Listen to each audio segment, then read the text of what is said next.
The Mail Sport has reported that Chelsea and Bayern Munich have joined the race to sign Nottingham Forest midfielder Morgan Gibbs-White. Both clubs have been encouraged by the player's recent change of agent, with Chelsea particularly interested. Nottingham Forest have no intention of selling unless they receive an irresistible offer. I really like Morgan Gibbs-White. I think he's a fantastic player, and I think he gets very much overlooked. He played 37 games last year, scored 15 goals, and got 4 assists. Very, very good player. However, he plays mainly as a 10 or as a right winger. Could this be right player, wrong timing for Chelsea? Do we need to go spend 70, 80, 90, 100 million pounds on a Morgan Gibbs-White? I don't think so, which is a shame because I think he will get a big money move, and I think he's a very talented player. Like I said, very, very good season for Forest, overlooked a lot, underrated by many. I think he'd do very well at Chelsea, but I think you're shoehorning him in, and he wouldn't come to us because there's no guarantee of regular minutes, unless you sell someone like Enzo Fernandez, who in a 4-2-3-1 would play in that 10 role. If you have that 4-2-3-1 and you have that 10 role available, maybe you go get a Morgan Gibbs-White. But we're also heavily linked and really like Alex Scott and Adam Wharton. 2 different player profiles, but 2 midfielders, high money moves that would improve Chelsea's squad if Enzo leaves. And they were saying about Alex Scott, regardless of Enzo's future, which I find very, very interesting. Maybe he is that midfield key that Alonso wants to help a Caicedo. Someone who's got legs, can do the defensive work, but can also drive forward with the ball. I think the more and more I read about him, watch him, and understand what Alonso's trying to build here, Alex Scott does tick a lot of boxes, I'm not going to lie. So does Adam Wharton as a deep line playmaker. It might be off the cards, though, if the Disassi deal goes through on loans and whatever, and the UEFA rules, fair enough. Do Chelsea go for a Morgan Gibbs-White instead? Now, if we sell Enzo and we still want to get Alex Scott and we go get a Gibbs-White, I mean, that's very interesting midfield of Gibbs-White, Alex Scott, Caicedo. Very interesting. If we get Adam Wharton somehow, Alex Scott, and we don't go Gibbs-White, that's a great midfield. And if we keep Enzo as well, unreal. But I don't think you get an Adam Wharton if you're keeping Enzo Fernandez, and maybe the Alex Scott thing as well. So this is where things are going to get a bit techie in that midfield area. I'm surprised we're linked with Morgan Gibbs-White purely because of the positioning and the timing of it. I wouldn't say no. I think he's a great player, as I've said many times. And Bayern Munich being interested doesn't surprise me. I think Gibbs-White gets a big move. I really, really do.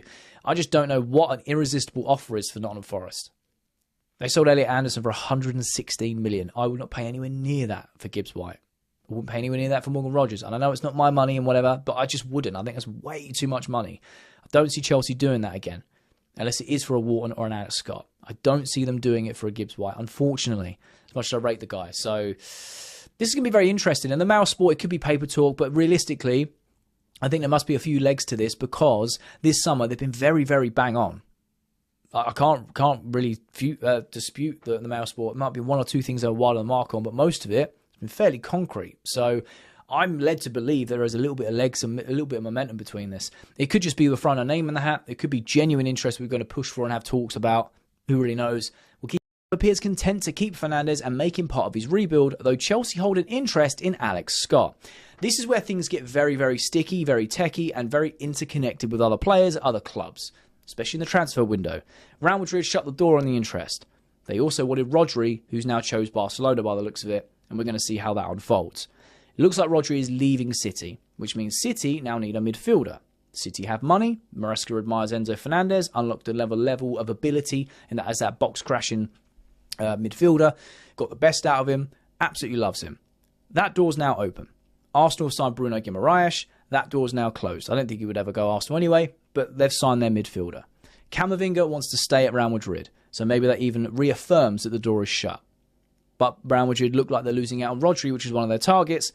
And now I understand that Rodri and Enzo Fernandez are very different player profiles, but they are still very much elite players in their own right.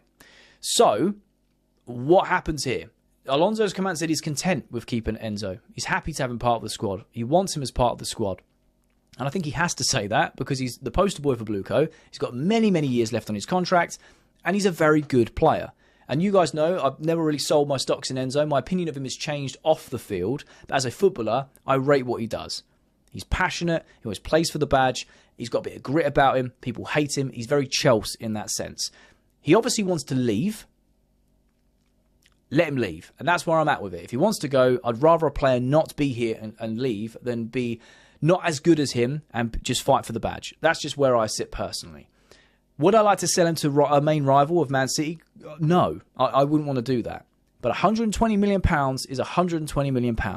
And Chelsea might use this as leverage because they haven't burnt any bridges by saying the whole time they're happy to keep him part of the project, very valuable player, key player for the team, and also been very consistent on their valuation of him. If we get £120 million for him, Chelsea could then use that money to reinvest in players that are better suited to a Xabi Alonso system. Because that's where I get with Enzo Fernandez. How does he fit in an Alonso system?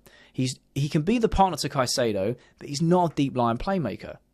Even for the national squad, even when he's played that role at Chelsea, you don't get the best out of him in that role. What you'd seem to get the best out of him is when he's a ball-driving 8 or a number 10, where he's further up the pitch with less defensive duties.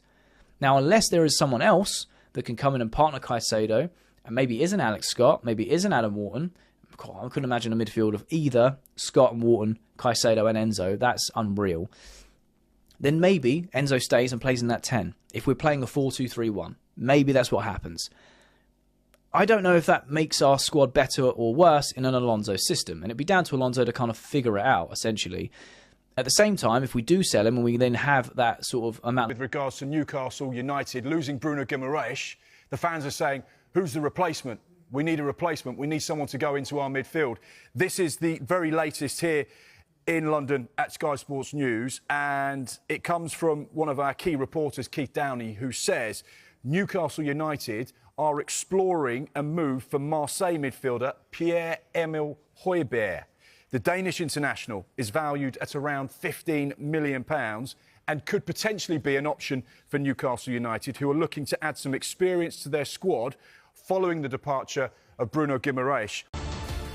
Welcome back. We've got some more breaking news for you. Mickey van de Ven close to agreeing a new long-term contract with Tottenham Hotspur.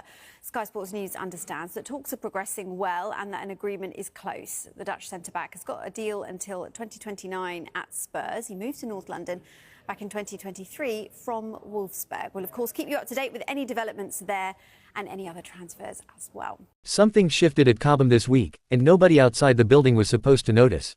Morgan Gibbs-White, a name that's floated around the Chelsea conversation before, then quietly disappeared. Except this time, it isn't disappearing. It's growing louder. And by the end of this video, you'll understand exactly why 3 separate corners of the football media world are suddenly circling the same story from 3 completely different directions.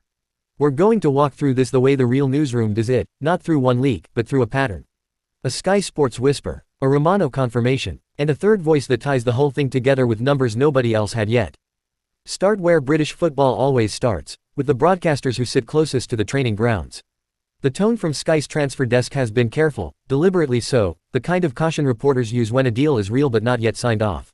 The framing isn't, if, it's, how soon. Word from that camp is that Chelsea's recruitment team have moved Gibbs-White up their internal list after rerunning the numbers on his output this season. End product, progressive carries, the metrics that get discussed in scouting meetings long before a fee ever gets mentioned publicly. What's notable is the language being used behind the scenes. Not interest, not monitoring. The phrase doing the rounds is advanced stages of exploratory contact, broadcaster code for a move that's already past the polite inquiry phase. Nottingham Forest's stance, as relayed through that same network, is firm on paper but softer underneath. Their valuation sits north of what Chelsea have opened with, but nobody at Forest is pretending this is a wall that can't be climbed if the structure of the deal is right. Staggered payments, sell-on clauses, the usual architecture clubs use to bridge a gap without either side losing face.